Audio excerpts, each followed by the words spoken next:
Comment soigner vos cicatrices d'acné? Presque dans tous les cas, il faut avoir recours à des traitements médicaux chirurgicaux esthétiques, peu remboursés par la sécurité sociale.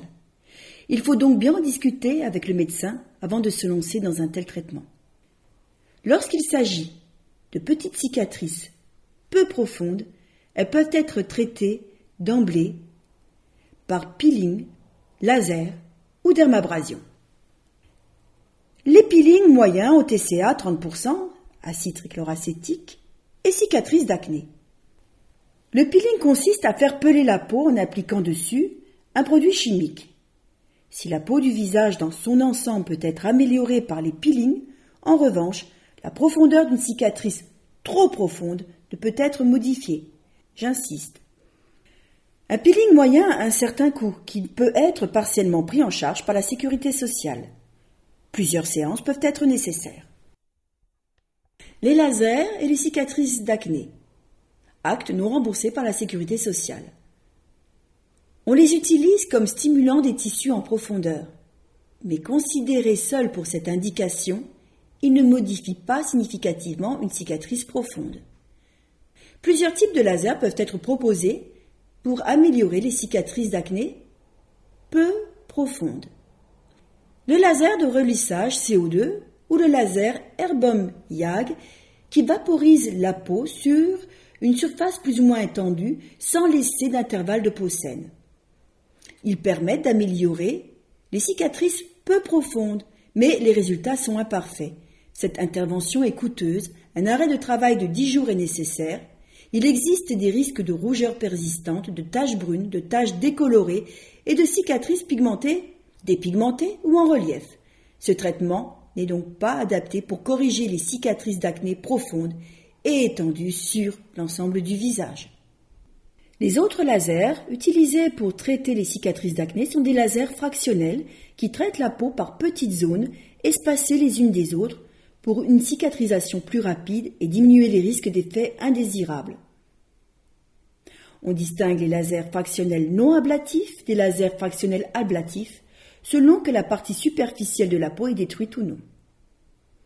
Les lasers fractionnels non ablatifs ne détruisent pas la surface de la peau, d'où une cicatrisation très rapide. Les résultats sont réels mais modérés. On peut espérer 30 à 50% d'amélioration sur des cicatrices qui ne sont pas très profondes en plusieurs séances. Les lasers fractionnels ablatifs CO2 détruisent, eux, la partie superficielle de la peau, d'où une cicatrisation un peu plus longue. Les résultats sont plus importants et une séance peut suffire pour effacer les cicatrices en pente douce. Néanmoins, les cicatrices profondes doivent être préalablement relevées ou excisées pour un résultat optimal. La microdermabrasion. Remboursement possible après entente préalable. Pour améliorer les cicatrices peu profondes en forme de cratère. Il s'agit là d'une abrasion mécanique de la surface de la peau.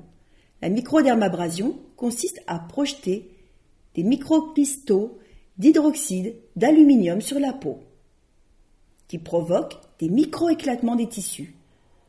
On crée ainsi une plaie plus ou moins profonde qui va se réparer spontanément grâce au processus de cicatrisation. Une des meilleures indications de la microdermabrasion, c'est bien les cicatrices multiples d'acné ayant envahi une grande surface, voire la quasi-totalité de la surface du dos. Encore une autre solution qui est le comblement des cicatrices.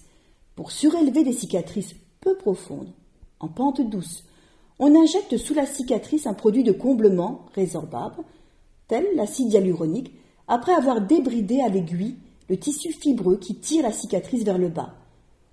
Technique facile mais à renouveler 2 à 3 fois par an, non remboursée par la sécurité sociale. Dans tous les cas, attention au soleil. Après les traitements, que ce soit peeling, laser, dermabrasion, relèvement, il faut éviter le soleil pendant au moins 4 mois. Il existe de nombreux moyens pour faire disparaître les cicatrices d'acné, mais les traitements sont parfois lourds et toujours chers. Rien ou très peu est pris en charge par la sécurité sociale, car ces techniques sont considérées comme de la chirurgie esthétique. De plus, certains traitements nécessitent un arrêt de travail. Il faut donc bien en discuter avec votre médecin avant de se lancer dans le traitement. Mais Dans tous les cas, ne perdez pas courage. Il existe forcément un traitement pour vous.